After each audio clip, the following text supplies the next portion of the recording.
Nakakabighaning halimuyak ng kanyang kusina.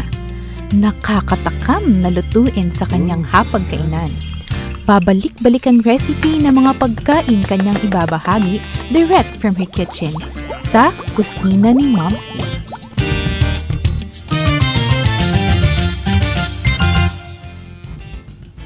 Welcome sa kusina ni Momsy.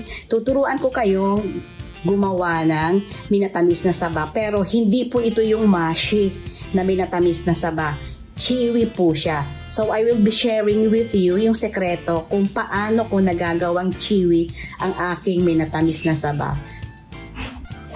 So, binalatan ko na yung isang piling na saba, katamtaman po yung kanyang pagkakahinog. Nilagay ko na ito sa isang malalim na kaserola. Then, I will be adding 3/4 cup sugar. And then, 1 teaspoon asin. At saka, 1.5 teaspoons vanilla. And then, I will add po 1.5 cups water. Now, takpan lang ito at isa lang po over medium heat hanggang sa kumulo. Pero once na kumulo po siya, ay buksan po natin ng konti yung ating kaserola kasi baka mag-overflow yung syrup. Binantayan ko talaga siya na kumulo para ipakita po sa inyo. So, bubuksan ko. Ayan o.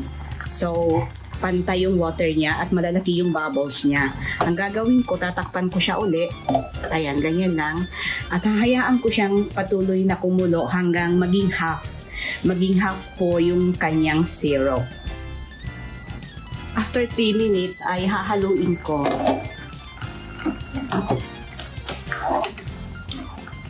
Para yung ibabaw, yung nasa ibabaw, siya namang nasa ilalim. Once ko lang siya hahaluin and then tatakpan ko siya ulit. Patuloy na pakukuluin hanggang yun nga, maging kalahati na lang yung syrup niya. Okay, let's see. Ayan, tingnan nyo po. Malapot na yung syrup niya. At kung i-off ko siya, off ko nga.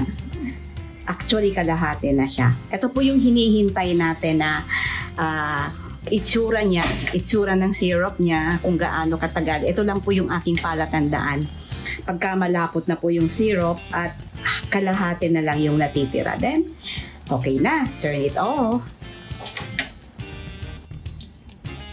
So, secret revealed na ni Momsy yung kanyang pinakatago-tagong sikreto kung paano ko nagagawa po na chewy ang aking minatamis na saba at hindi mashi.